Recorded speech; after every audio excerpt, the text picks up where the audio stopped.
Ao anatin'ny lafiny ara-tsosialy niteraka traibona ireny orambe ny fanesy tatoato ireny.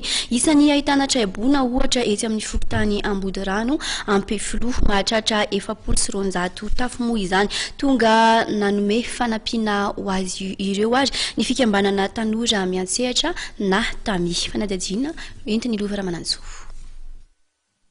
Fianakaviana manodidina 400 tafo eo amin'izao fotoana izao ny traibona etsy amin'ny fokontany Ampefiloha Ambodirano.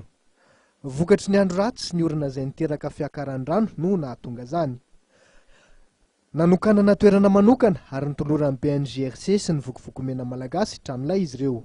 Eo mety zany nilana vahaolana maharitra, raha tia moa isorana betsaka zany ny filohan'ny tamiana amen'le fanomezana, fa ny vahaolana maharitra tena ilainay zany dia ny fanalanan'le rano tanteraka mihitsy satria mianjady aminay matetika.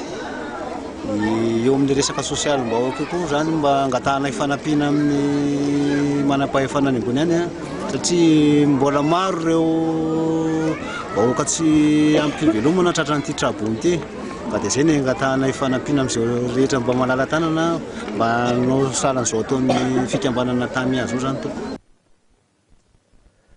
Tsy nijery fotsiny ny mpiray tanindrazana nefa fa tonga nizara izay tsy rambony tanana ho andreo traibona ny fikambanana tanora miantsehatra na tamia io maraina io. Voalohany aloha dia fisoran'Andriamanitra tonga somatsara eto Ampefiloha Ambodirano. Vokatry ny tatitra azonay any amin'ny Borofoibe dia naheno zahay efa misy malagasy mpiray tanindrazana tratran'ny trabony tondra-drano moa zany. Raha mahita amin'izao vanim-potoana ny fahavaratra izao dia avy hatrany zay dia namaly ny antso satria izay no antom-pisin'ny tamia tanora miantsehatra. Izay dia tsy mpitanisa olana fa mitondra olana na dia atao hoe tantely tapabata ihany satria mariky ny fitiavan-tanindrazana, mariky ny fihavanana satria izay le hoe trano atsimo sy avaratra izay tsy maleky alofana.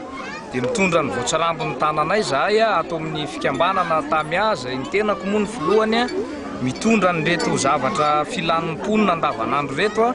Raha antsika mahita amin'izao zany fa eo ny vary sy ny voamaina, ny sira sy ny savony satria eo koa ny fahasalamana zany ny fahadiovana izay ny fahasalamana ny voalohan-karena.